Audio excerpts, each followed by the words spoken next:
The Red Carpet. Story and pictures by Rex Parkin.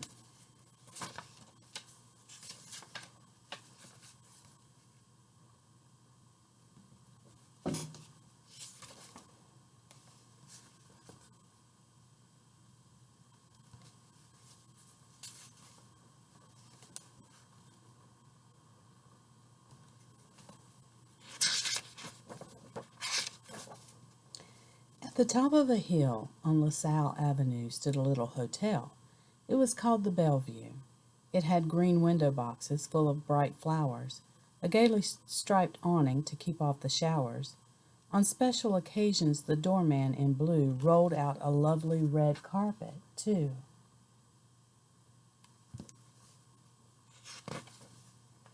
One day, the head clerk told the doorman, Jim West, "I want the hotel to look at its best. The Duke of Sultana is coming to stay. Get busy and clean up the front right away. Shine up the doorknobs and sweep up the floor, then roll out the carpet right through the front door." So the doorman cleaned up with a mop and a broom. Then he put them away in a little back room. He took out the carpet they kept there in store and laid it down gently upon the smooth floor. He took off the string and the covering too. Then he gave it a push with the toe of his shoe.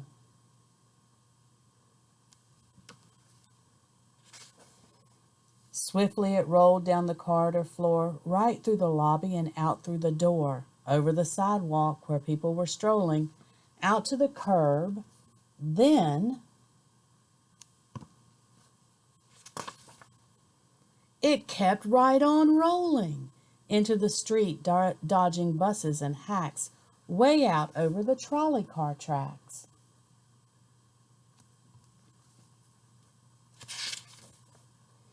The doorman and clerk ran out in surprise. The doorman just couldn't believe his own eyes. "I've rolled that red carpet out times by the score, but nothing like that ever happened before." The chief clerk looked puzzled and scratched his head. "You must have pushed it too hard," he said.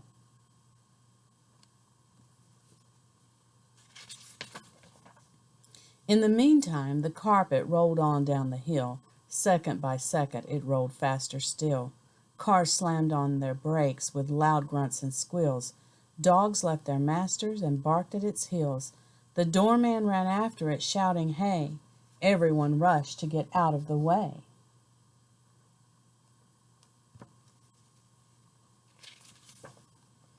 Right by the traffic policeman it sped, just as the light was turning to red. The cop blew his whistle. It took no heed. It was going fast now and gathering speed. "Bless me," cried Officer Mike O'Shea, "the hotel's red carpet has run away."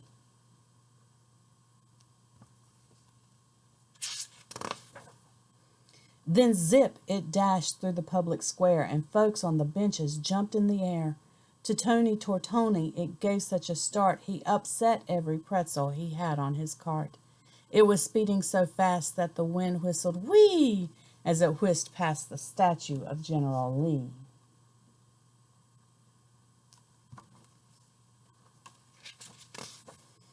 When it came to the park gates, the carpet swerved right. Through the center of town it continued its flight. It turned left at Pearl Street and traveled down Main. At the corner of Plum Street it turned left again. It weaved to and fro, in and out like a thread, and soon the whole city was colored bright red.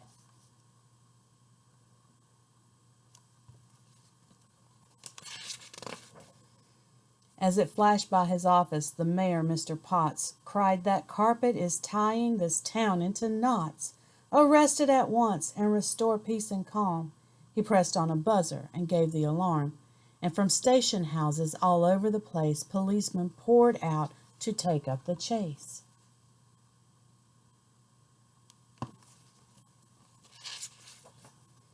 The carpet sped south down DeWitt Avenue, then it headed out east along Route 22. It was bowling along like a hat in a gale, with a squad of policemen hot on its trail. They crouched on their cycles, their faces were scowling, their motors were roaring, their sirens were howling.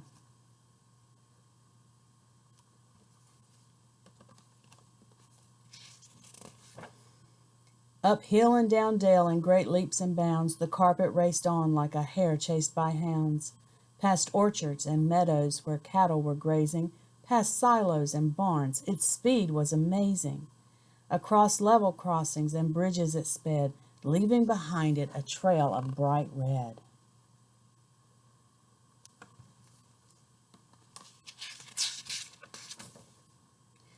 "That's going to stop it," the leading cop said when he saw them repairing the road up ahead. But the carpet went whoosh past the road mending crew. It didn't slow down, but it swept right on through. It knocked the sign flat and it sent the lamps spinning just when it seemed the policemen were winning.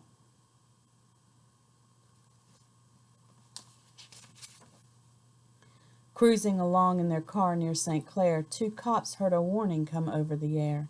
"Attention car 4, they heard the boy say. "Arrest a red carpet, it's coming your way." They dived for the ditch not a moment too soon as the carpet shot over their heads with a zoom.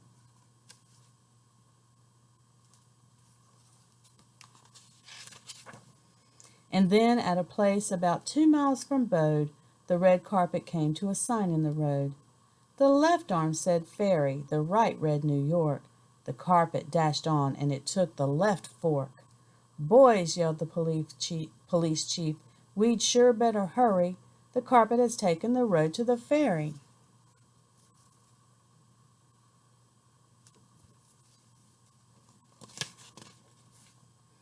Lower they crouched, and they rode faster still, but the carpet sped on o'er the brow of the hill.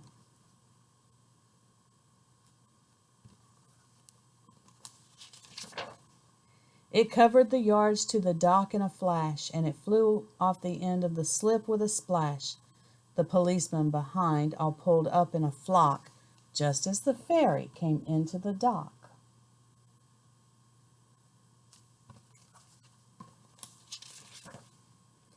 And there on the ferry boat Annabel Lee was the Duke of Sultana and his retinue.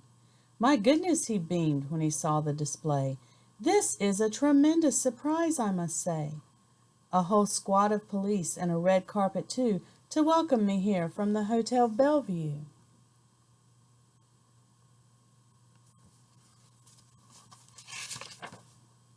He shook hands with the captain again and again, and the captain was just too polite to explain.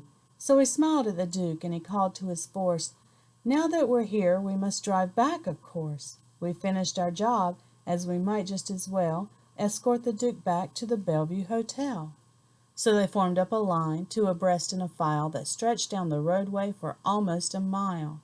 At the head rode the policemen, their sirens were screaming. At the rear rode the Duke in his motor car beaming. Back they all rode as folks cheered and waved on the bright scarlet path that the carpet had paved.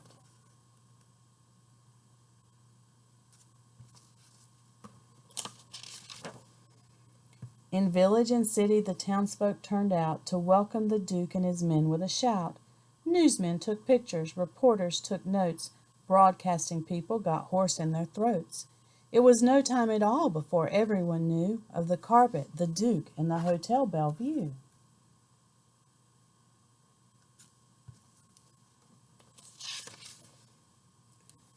And the Duke himself said as his car came to rest, "I've had many welcomes, but this is the best.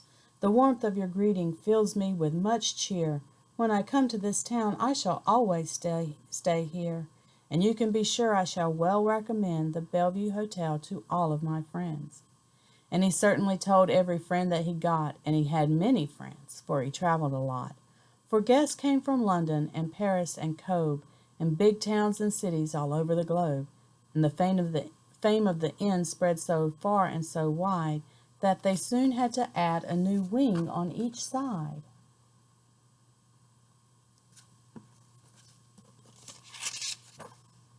When you go to town, be sure and stay too at the home of the carpet, the Hotel Bellevue.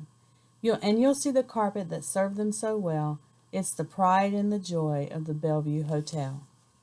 The end.